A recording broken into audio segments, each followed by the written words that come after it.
The Tom Woods Show, episode 2174. Prepare to set fire to the index card of allowable opinion.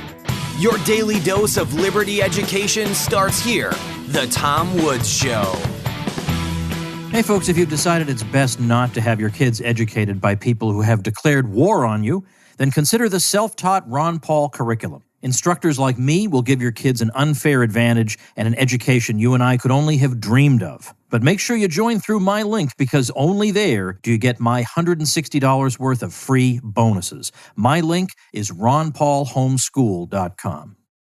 Hey everybody, Tom Woods here. All right, we are getting very close to back to school period for those of you in traditional schools. So this seems like an appropriate moment to release for you the final one of these for the year.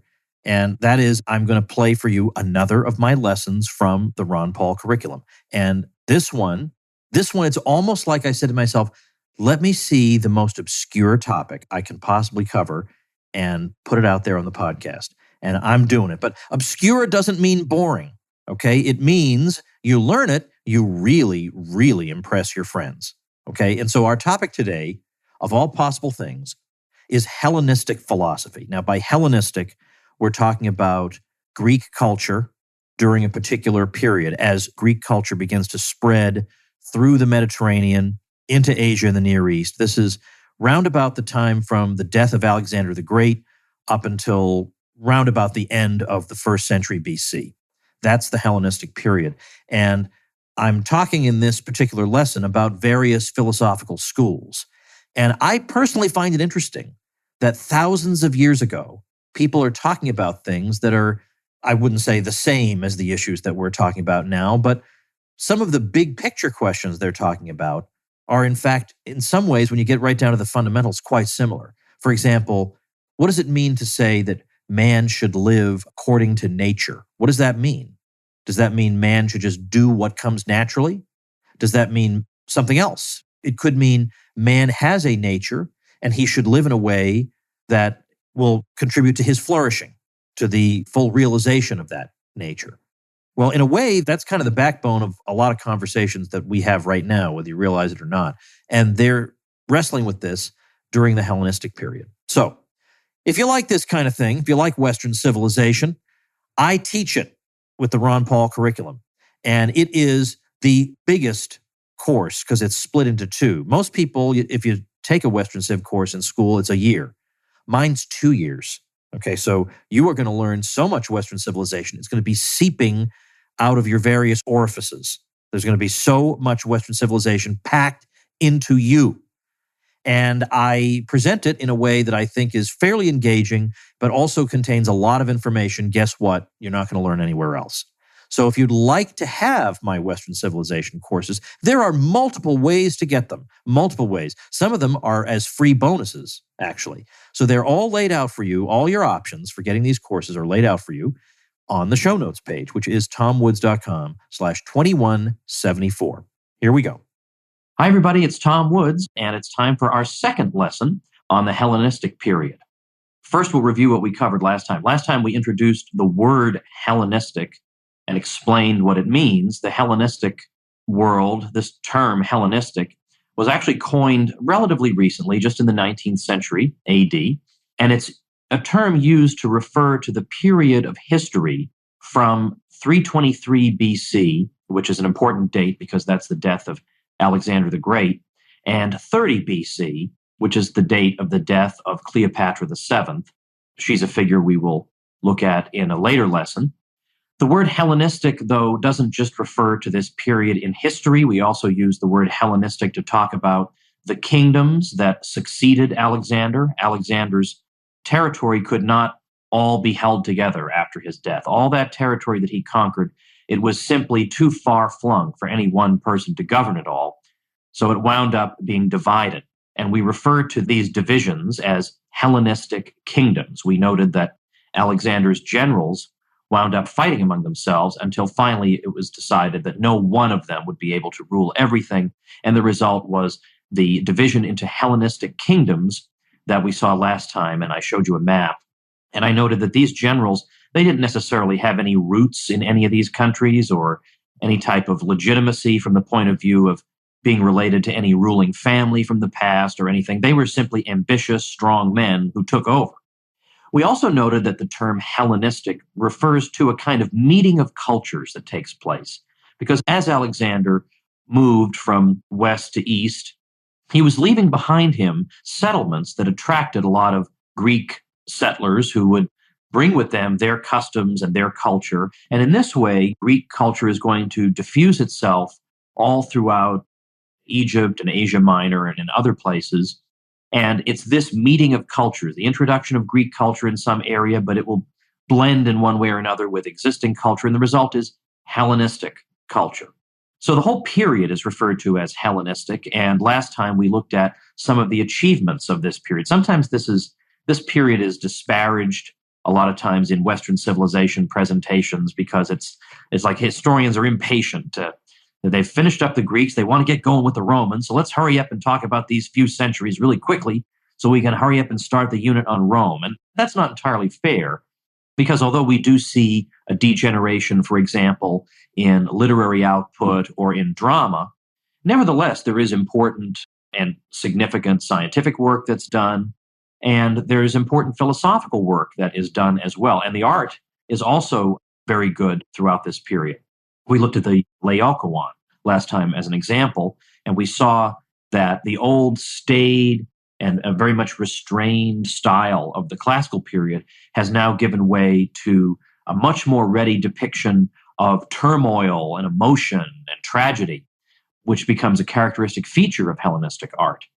So we did review, I was about to go on, but I forgot to mention, we reviewed some of the scientific achievements. So we talked about Hippocrates and the Hippocratic corpus, and we don't know if he wrote it or not, but whoever wrote it is a significant figure because it covered so many areas involving medicine, the doctor's craft and his responsibilities, and how to diagnose diseases, how to treat them, how to prevent them. And then we noted that some of the successors of Hippocrates in the Hellenistic period went even beyond this and expanded our medical knowledge by means of, for example, vivisection and live dissection. In fact, it seems at least possible that these medical figures were dissecting living human beings, which is not something that maybe we find morally acceptable. But all the same, it indicates something of the spirit of inquisitiveness that was going on.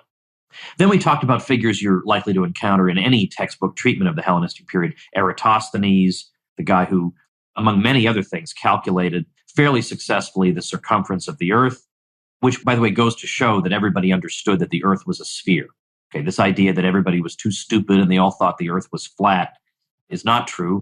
So he's calculating the circumference, obviously, of a sphere. So we'll have more to say about that, about the flat Earth myth when we get up to Columbus. It's not true that people were worrying that Columbus was going to fall off the edge of the Earth. That's just all crazy nonsense. Nobody was warning Columbus of that.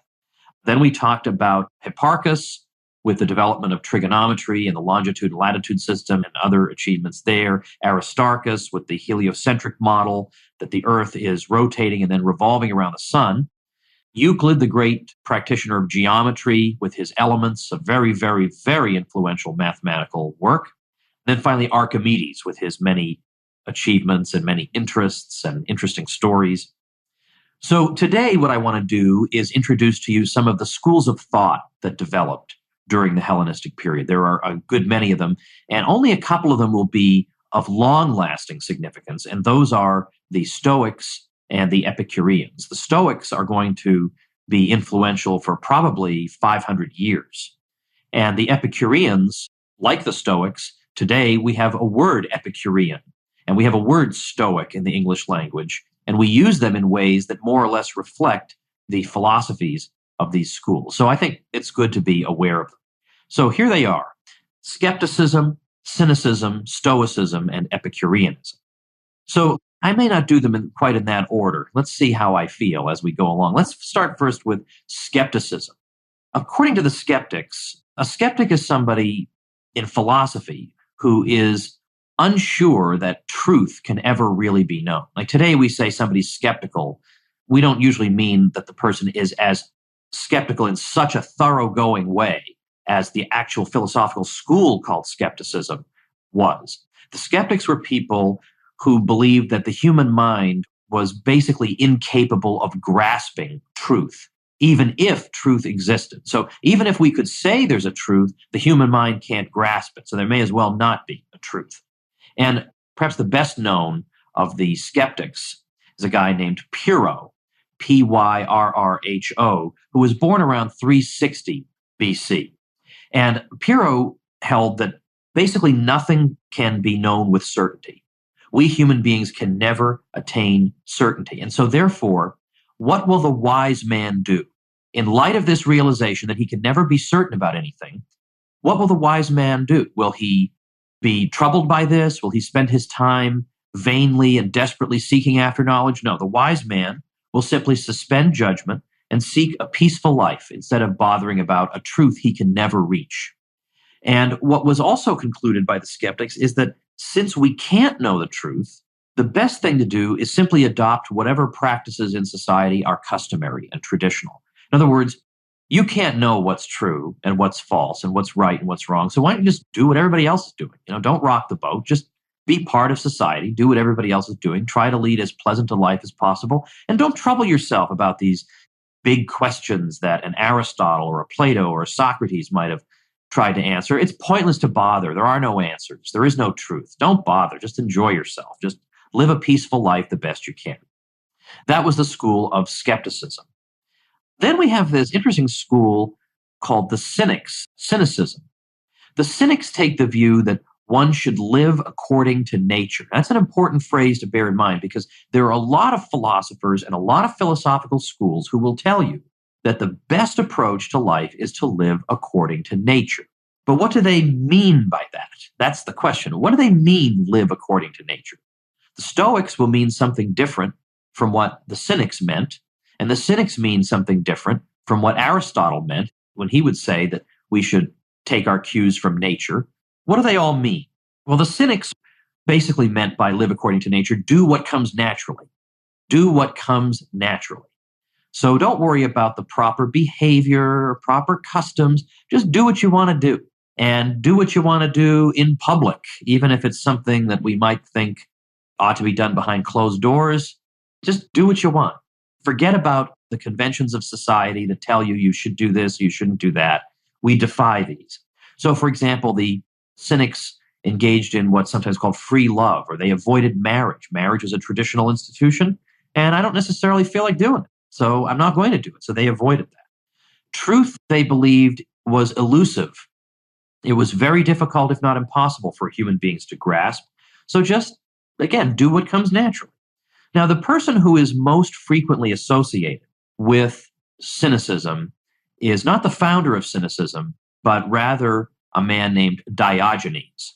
Now, there are a lot of stories associated with Diogenes, and it's hard to know whether they're true or not, but they do illustrate various aspects of Diogenes' character. For example, he would eat raw meat. He tried to eat raw meat because cooking is unnatural. It's not according to nature. So in that sense, he's talking about do things that are natural that don't involve artificial contrivances either. One of the stories that we associate with Diogenes is he thought it was in some ways silly to be preoccupied with these abstract philosophical questions. And one day, the followers of Aristotle were in the Lyceum, the school, and on the other side of the wall, they're outdoors, and on the other side of the wall, Diogenes is listening into their conversation. And they're trying to define what a human being is. They're trying to come up with a definition that would account just for human beings and apply only to human beings and no other creature. So the definition they came up with was a human being is a featherless biped. A biped, of course, is a creature that walks on two legs. So a dog, for example, is not a biped. Human being is a biped. But a bird or a chicken would also be a biped. They walk around on two legs. So to distinguish a human being from a bird or a chicken, they referred to a human being as, or defined a human being as a featherless biped. So then some laughter was heard on the other side of the wall. That's Diogenes. And he shouts, "Here's your man." And over the wall, he throws a plucked chicken. There's a featherless biped. So the followers of Aristotle had to come up with a new definition. I mean, that's sort of an oddball thing to do. Another thing associated with Diogenes is he lived on top of a hill. He lived inside a bathtub that he never filled with water. And sometimes Some of the Cynics didn't bathe, right? This is an artificial convention. Why should I conform to it? So there is I don't want to say that no hippies ever bathed. I'm not looking to insult anybody here, but there is a kind of aspect of the hippie in the Cynics in that they defy normal conventions of society. They live their own way. And so one day, the story goes that Alexander the Great himself said, I have got to meet this man Diogenes that I've heard so much about. I've just got to meet him. The story goes that Alexander goes up to the bathtub and where Diogenes is lying there getting some sun. And Alexander stands over him and says, it's incredible to meet you. And you're such an extraordinary and fascinating person. I'll give you anything you want, up to and including half of my kingdom. What can I give you? What do you want from me? And Diogenes simply said to him, get out of my sunlight. That was his answer. So that's an odd thing. It's not a school that a lot of people are going to follow, but it is interesting because of the idea of living according to nature, so that you understand there are different ways to interpret this phrase. Because certainly other philosophers are not going to mean by live according to nature, do whatever comes naturally. I'll point out that if we were to ask Aristotle, what do you mean by live according to nature? He wouldn't mean do whatever comes naturally, because virtue does not come naturally. Virtue is something learned. Virtue is something you have to practice. Virtue does not come naturally. He wouldn't have written the Ethics if it did. So what does he mean, live according to nature? What Aristotle would have meant was look and figure out what your nature is. Figure out what your purpose is. What is the end? What is the goal of a human being? Well, what is your prized possession? Your reason, your ability to reason and think. So you should live according to that. That's your nature. You should live in a way in which reason is given the greatest possible expression. You shouldn't live where you're eating raw meat and doing stuff like that. That's silly. Live according to nature means live according to your nature. Live according to the essence that you have been created to fulfill, to live according to. That's what it is. Your nature is to be a rational being. So live according to nature means live according to that archetype of who you are, namely your rational nature. Then we have, let's see, do I want to do Stoicism? No, I'm going to insert another school here. And here's a school you don't have to write down. I didn't even put it on the slide. That's how much I don't want you to worry about. I don't even want you to be able to spell it. I didn't even put it on the slide. But I put it there because I do want to talk about the Epicureans. And the Epicureans are sometimes confused with this other school. And so I don't want you to worry about them. This other school is called the Cyrenaics. The Cyrenaics were led by a guy named Aristippus. And Aristippus held the view that the best way to live, we see that the skeptic's view is just live a pleasant life because there's no way to know the truth about anything. The Cynic's view was do whatever comes naturally. The Cyrenaics view is going to be do whatever brings you the most physical or sense pleasure.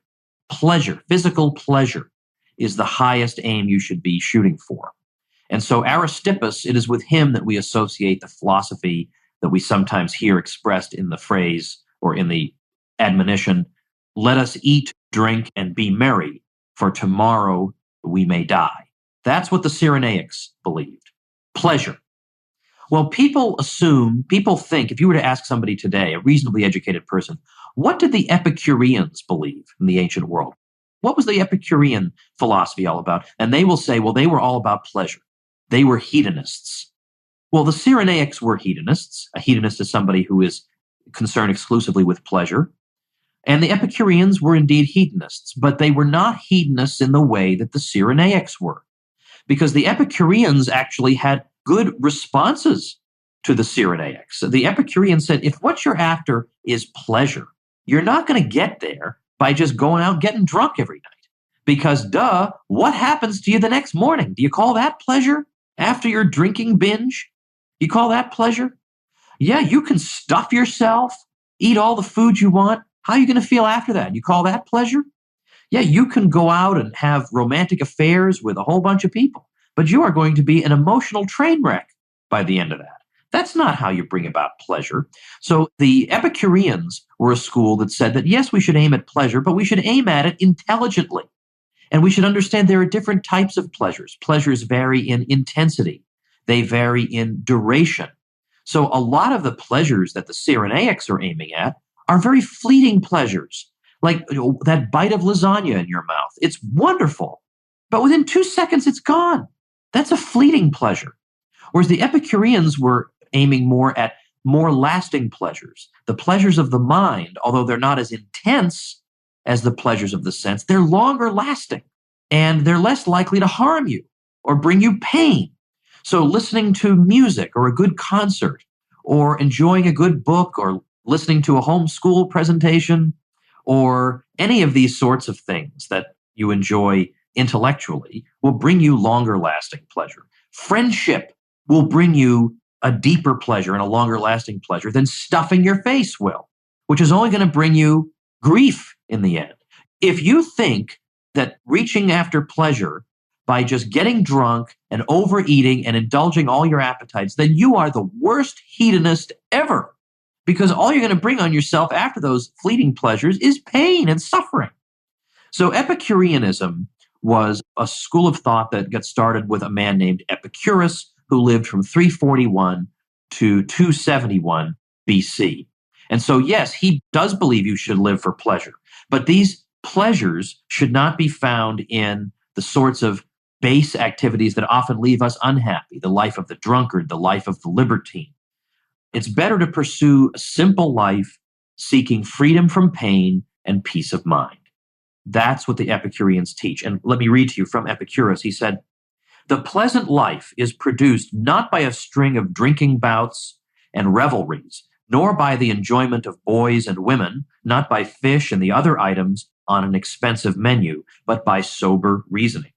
And he said, "It is not possible to live pleasantly without living prudently, honorably, and justly, nor to live prudently, honorably, and justly without living pleasantly." So you see, I don't necessarily recommend Epicureanism to you.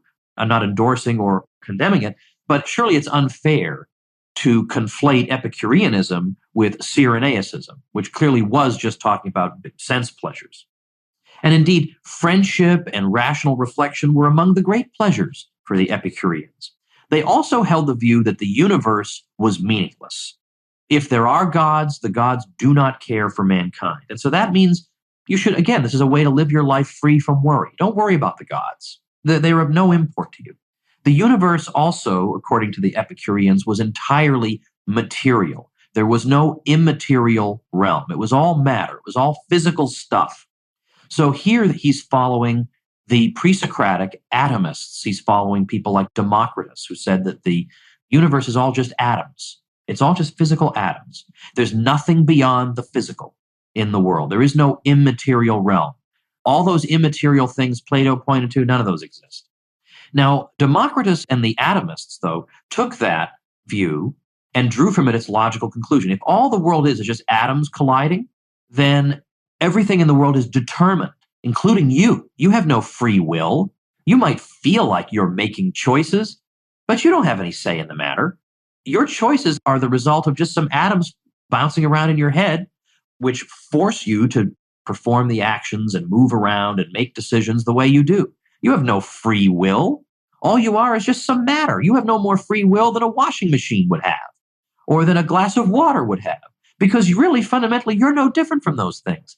A glass of water is just atoms bouncing around, and your brain is just atoms bouncing around. So the decisions you feel like you're making, you're not really making decisions.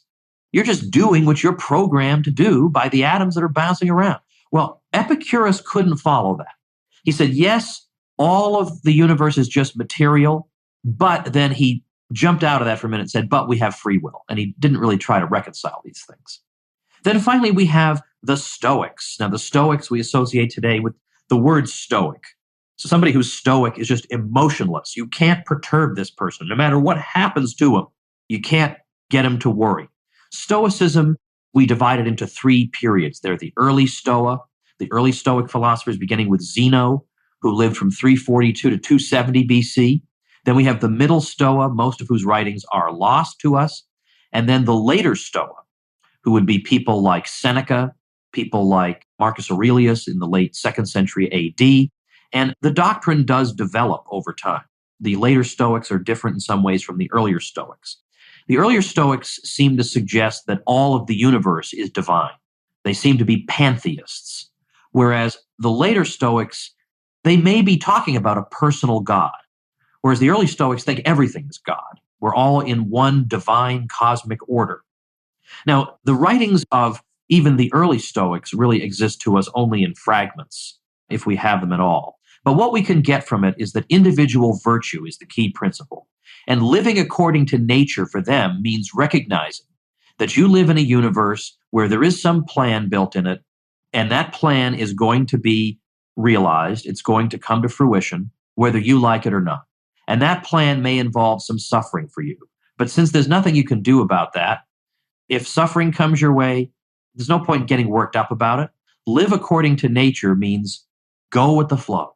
If life gives you lemons, you make lemonade. Reconcile yourself to the fact that I can't control the destiny of the universe. So whatever happens, happens. And what I should try to do is live my life, try to conform myself to the divine plan of the universe, to the best extent that I can figure it out. And the best way to do that is to cultivate individual virtue in myself. So therefore, I need to withdraw myself from emotion and irrational impulse and just accept whatever comes my way with calmness and serenity. Serenity now, in other words. So I accept pain and pleasure with indifference. And no matter what happens, as long as we have our virtue, no matter what we're deprived of, we still have that can make us content. The Stoics' universe was rational and orderly and determined. It had a purpose, but that purpose was determined. There's no way you could change it. But if you live according to virtue, you are cooperating with the divine plan. That's about all you can know. And that's what goodness is. The Stoics, as time goes on, as I say, it becomes a little more ambiguous. Do they maybe believe in a personal God? Well, if so, they did believe that this God, whoever or whatever it was benign, was good, and did care about mankind. And they looked at the popular religion of people around them, of the average person, and they tolerated that, and they tried to reach out to those people through allegory and say that, well, what you believe in your popular, more superstitious kind of religion is kind of an extension of what we believe. It's sort of a cruder form. It has an analog in what we believe. But that's basically the Stoic view, that you should simply be as unperturbed as you can. Take things like a man. So even if a family member should die, you should accept that as just part of the plan of the universe and be emotionless. And when we get to later lessons, when we're talking about the later Stoics, I'm going to give you examples of Stoics who did exactly that. Your daughter just died. Oh, well, she wasn't going to live forever. And that's not really the way a normal person would react. So all these philosophical schools that we've talked about here were not really super popular with the average person. The average person would find these very remote and distant from himself. And really, they were philosophies that the elite might grasp onto, but by no means did a majority of people accept any of this. What a lot of people did start drifting toward, though, in the Hellenistic period were the mystery religions. You had a lot of people who were uprooted from their homes for economic reasons, moving around in the world, and so they didn't feel the connection that they used to the public religion of their city. And as the Greek city-states began to deteriorate because they weren't independent anymore and they were the playthings of other powers, the idea of the public religion dedicated to the gods of the city began to fall away. And in its place, we began to see a more private religion focused on the individual, not on your city, but on you. And so what people began to do was, as they had less connection emotionally to their cities, they began to be more interested in finding religious fulfillment, not in the ritual observance of their city, but in these individualistic religions. I use the word cult. That's a technical term. It doesn't mean cult like cults that you read about in the newspaper. It just means a center of religious devotion. And so the mystery religions are aimed more at you as an individual, not at you as an Athenian, not at your city, but at you. And each of these mystery religions, there was a mysterious sacred drama involved in it. And you're prepared to be initiated into it by offering sacrifices, eating certain food, engaging in certain ascetic practices. Asceticism means self-denial. And then you would be initiated and you would be assured of your acceptability before the God and assured of your eternal happiness. So these are the types of philosophical schools and religious practices that are going to flourish and are going to be around at the time that Christianity will come into the world. So these are the sorts of different kinds of ways of thinking with which the Christian religion will one day have to reckon. Okay, that's it for today. See you next time. All right, everybody, that's going to do it for today. Tomorrow, we have a tax advisor coming on, and we're going to talk about what we can do to keep the tax man's hand from going too deep into the pocket. Now it sounds like I'm talking about the TSA. But anyway, you're not going to want to miss that. So I will see you all tomorrow. Thanks for listening. Become a smarter libertarian in just 30 minutes a day. Visit TomWoods.com to subscribe to the show for free, and we'll see you next time. Like the sound of The Tom Woods Show? My audio production is provided by Podsworth Media. Check them out at podsworth.com.